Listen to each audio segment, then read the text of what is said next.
Welcome to Christopher Stories. Please, before we begin this story, don't forget to like, comment and subscribe to this channel. It means a lot to us. Now let's begin.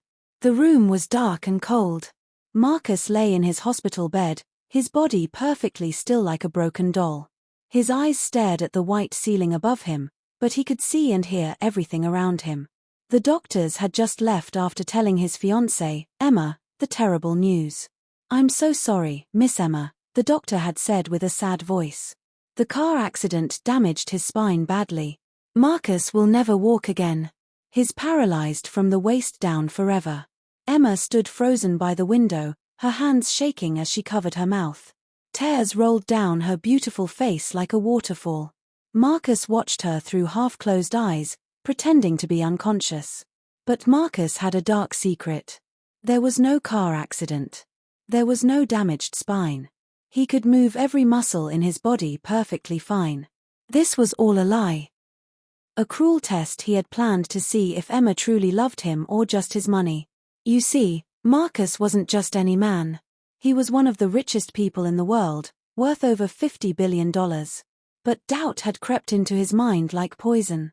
His best friend Jake had whispered terrible thoughts. How do you know she really loves you? What if she's only marrying you for your billions?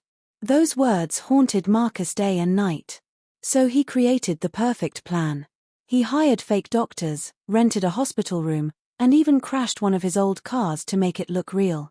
Now here he was, lying still as a rock, watching the woman he loved cry her heart out. Emma slowly walked toward his bed and sat down in the chair next to him. She gently took his hand in hers. Her fingers were cold and trembling. "Oh Marcus," she whispered, her voice breaking like glass. "I'm so sorry this happened to you. I wish I could trade places with you." Marcus felt his heart breaking into a million pieces, but he forced himself to stay still.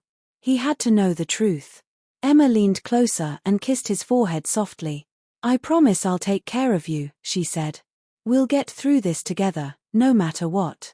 But then Emma did something that made Marcus's blood turn to ice. She slowly reached into her purse and pulled out her phone. Her fingers moved quickly across the screen as she typed a message to someone. Marcus couldn't see what she was writing, but he could see her face in the reflection of the window. Emma was smiling. Not the sad, worried smile of someone trying to be brave. This was different. This was the smile of someone who had just received very good news. Marcus's world started spinning. His worst fears were coming true right before his eyes. The woman he loved was happy that he was paralyzed. Emma finished typing her message and put the phone back in her purse. She wiped her tears and looked around the room to make sure no one was watching. Then she did something that made Marcus want to scream. She stood up and walked to the window. With her back turned to him, she pulled out her phone again and made a call. "Hello, it's me," Emma whispered into the phone. "Yes, it's true. The doctors just confirmed it. He'll never walk again." Marcus felt like someone had stabbed him in the heart with a knife. His own fiancée was talking about his condition like it was good news. He wanted to jump up and confront her, but he forced himself to stay still. I know, Emma continued talking quietly. "I feel terrible about it, but maybe this is for the best. Now I don't have to worry anymore." Worry about what? Marcus thought. His mind was racing with horrible possibilities. Was she worried about spending his money? Was she planning to leave him now that he was helpless? Emma's next words hit him like a truck. "The wedding is in 3 weeks. I can't cancel it now, everyone will ask questions. But after we're married." Emma paused and looked back at Marcus to make sure he was still unconscious. "After we're married, things will be different. He won't be able to control everything anymore." Marcus felt sick to his stomach. This was worse than he had imagined. Emma wasn't just after his money, she wanted to control his entire life. She saw his paralysis as an opportunity to take over everything he had built. But Emma wasn't finished. She walked closer to his bed, still talking on the phone. "Listen, I need you to help me with something," she said quietly. "I need to move some of his money before he wakes up completely. The doctors said his mind might be affected too. We need to act fast." Marcus couldn't believe what he was hearing. His beautiful, sweet Emma, the woman he thought loved him, was planning to steal from him while he lay helpless in a hospital bed. Emma ended her phone call and sat back down next to him. She took his hand again and squeezed it gently. "Don't worry, my love," she whispered in his ear. "I'll take very good care of you. And your money too."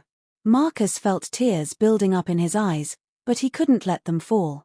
He had to stay strong and continue his act. He needed to hear more. He needed to know exactly what Emma was planning. Just then, the door opened and a nurse walked in. Emma quickly let go of his hand and pretended to cry again. "How is he, doctor?" Emma asked the nurse, her voice full of fake concern. "He's stable for now," the nurse replied. "But I'm afraid the damage to his spine is permanent. He'll need someone to take care of him for the rest of his life." Emma nodded sadly. "Of course. I'll do whatever it takes. Money is no object. Money is no object." Marcus almost laughed at the irony. Of course money was no object. It wasn't even her money. The nurse left the room, and Emma was alone with Marcus again. She pulled out a mirror from her purse and checked her makeup. Then she did something that made Marcus's blood boil. Emma smiled at herself in the mirror and mouthed the words, "You did it, girl." But just as Marcus thought he had seen the worst of Emma's true nature, someone knocked on the door. Emma quickly put away her mirror and wiped fake tears from her eyes.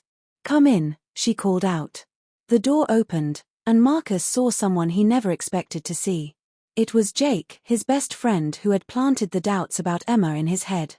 And Jake was holding a huge bouquet of flowers and smiling like he had just won the lottery.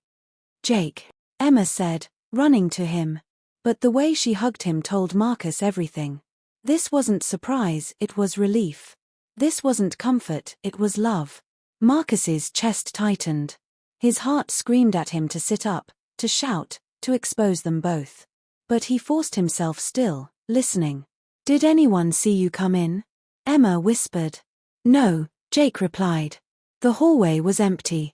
Tell me, how is everything going?" Emma smirked, glancing at Marcus. He hasn't moved a muscle. Marcus's mind spun. Wait, Jake believed it too. He really thought Marcus was paralyzed. Jake had no idea this was a test. He and Emma thought they had one. Jake set the flowers aside and walked closer to Marcus's bed. He looked down at his helpless friend, shaking his head with mock pity.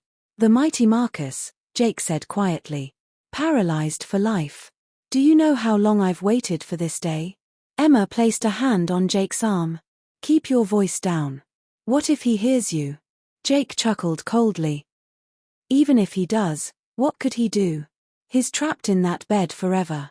Marcus felt fire burning in his chest, but he swallowed it. He needed them to keep talking. "I still can't believe our luck," Emma said. 3 weeks until the wedding. Once I'm his wife, I'll have access to everything. And after the wedding," Jake added, his grin widening, "we make sure the poor billionaire has a tragic accident. You inherit it all, and then we disappear together," Emma finished, squeezing his hand. "No more hiding. No more pretending." Marcus's blood turned to ice. His fiancée and his best friend were in love. They had been all along. And now, they were planning to kill him. How long? Marcus thought bitterly. How long has this been going on? As if reading his mind, Jake kissed Emma's forehead. 2 years, he whispered. 2 years of waiting, planning, watching him think he was the lucky one. He never suspected the sweet schoolteacher I introduced him to was already mine. Marcus felt like his soul was being ripped apart. Their entire relationship, every date, every word of love, was a setup. And Jake had orchestrated it all. Emma sat back down beside Marcus, taking his limp hand like a devoted fiancé. But her eyes were sharp, cold. He was easy to fool, she sneered. All his talk about love and trust.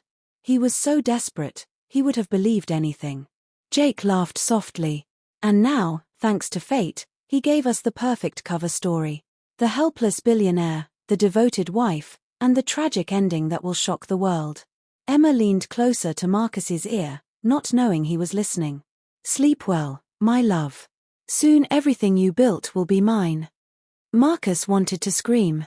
But instead, his free hand inched slowly toward the emergency button by his bed. If he could press it, everything would end. But just as his finger brushed the button, Emma's sharp eyes caught the movement. "Jake," she gasped. "Look at his hand." Jake spun around, eyes widening. Marcus's finger was hovering over the emergency button. "That's impossible," Jake whispered. "The doctors said he couldn't move." Emma backed away, trembling. He's awake." Marcus opened his eyes fully and looked at them both. For the first time in days, he let the truth out. "Surprise," Marcus said coldly, sitting up in the bed. Emma stumbled against the wall, her face draining of color. Jake's mouth hung open. "No, you're supposed to be paralyzed." "The doctors were actors," Marcus said, standing to his full height. "The accident was staged. The only thing real was your betrayal." Emma shook her head wildly. "No, you don't understand. I was scared. I didn't mean what I said." "Really?" Marcus asked. "Then what did you mean by tragic accident?" Jake tried to bolt for the door, but Marcus caught him by the arm and twisted it behind his back. "Going somewhere, best friend," he spat. Emma collapsed to her knees, her mask finally breaking. "Marcus, please. I'm sorry. I love you." "I was confused." "No," Marcus said firmly. "You loved the money. You loved Jake. You never loved me." He pressed the emergency button, and alarms rang throughout the hospital. Within moments, real doctors, security guards, and Detective Rodriguez rushed into the room. Rodriguez locked eyes with Marcus. "You got it." Marcus pulled out his phone from under the pillow. "Every word," he said, showing the recording. "Their plan, their lies, their confession." Emma screamed as guards restrained her. "You think you're smart? You'll die alone, Marcus. No one will ever love you." Her voice cut like glass, but Marcus didn't flinch. He looked at Jake, thrashing in the guard's grip, shouting curses. "This isn't over," Jake spat. "Everyone will betray you. Everyone." As they were dragged away, Marcus sat heavily back on the bed. His chest ached, but for the first time in weeks, he could breathe. Detective Rodriguez touched his shoulder. "You okay?" Marcus closed his eyes. "I will be. At least now I know the truth." And for the first time, truth felt like freedom. Hours after Emma and Jake were taken away, the hospital room finally grew quiet again. Marcus sat on the bed, his head heavy with everything he had heard. Betrayal by the woman he loved. Betrayal by the friend he trusted. His billions had become a curse that poisoned every relationship. He rubbed his temples, trying to make sense of it all. There was a soft knock on the door. Marcus looked up, tense, until he saw a familiar face, one he vaguely remembered from earlier in the week. It was the young nurse who had once adjusted his four silently in the corner, saying nothing while Emma fussed over him. Back then, Marcus had barely noticed her. But now she stood in the doorway, concern written on her face. "Excuse me," she said gently. "I heard shouting earlier. Are you all right? Do you need anything?" Marcus hesitated, studying her carefully. She wasn't looking at his watch, his clothes, or the expensive flowers still lying abandoned on the floor. She was just looking at him. "What's your name?" Marcus asked. "Sarah," she said with a warm, honest smile. "I'm new here. I just wanted to check on you." Marcus felt something stir inside him. "You don't know who I am, do you?" Sarah blinked. "Should I? Are you famous?" Marcus let out a laugh, his first real laugh in months. "No. Not famous.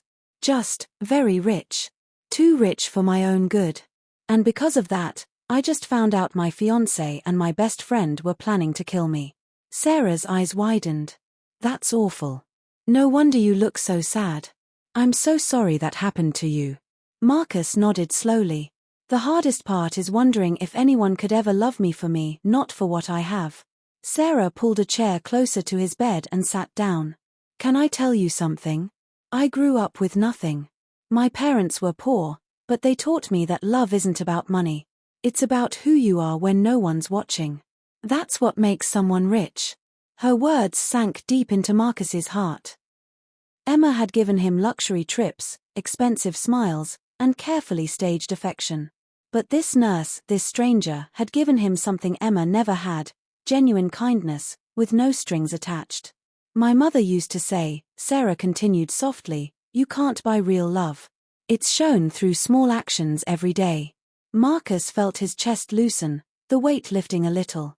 Sarah, he said carefully, would you like to have coffee with me sometime? Not as a billionaire, but just as Marcus. Sarah's smile lit up the room. I'd like that. But only if you promise me something. What's that? Promise me you'll never test my love with tricks or lies. Real love doesn't need to be tested. It proves itself.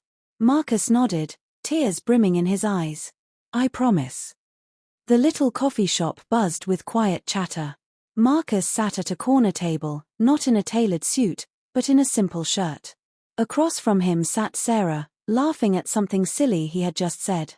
Her laugh wasn't practiced. It wasn't for show. It was real. When the bill came, Sarah reached for it first. Marcus smiled, letting her. She insisted on paying for her own coffee every time. I have something to tell you, Marcus said, taking her hand gently. What is it? Sarah asked. I love you, Marcus said simply.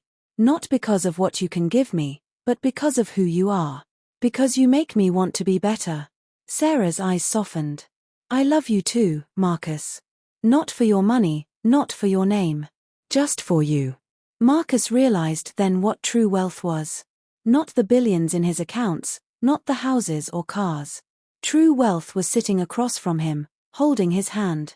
Emma and Jake had stolen his trust, but Sarah gave it back to him without asking for anything in return. Marcus finally understood.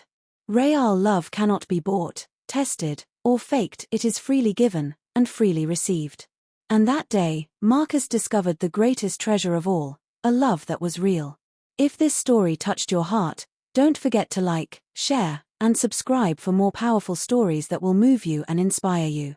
Because sometimes, the richest lessons in life come from the most painful experiences.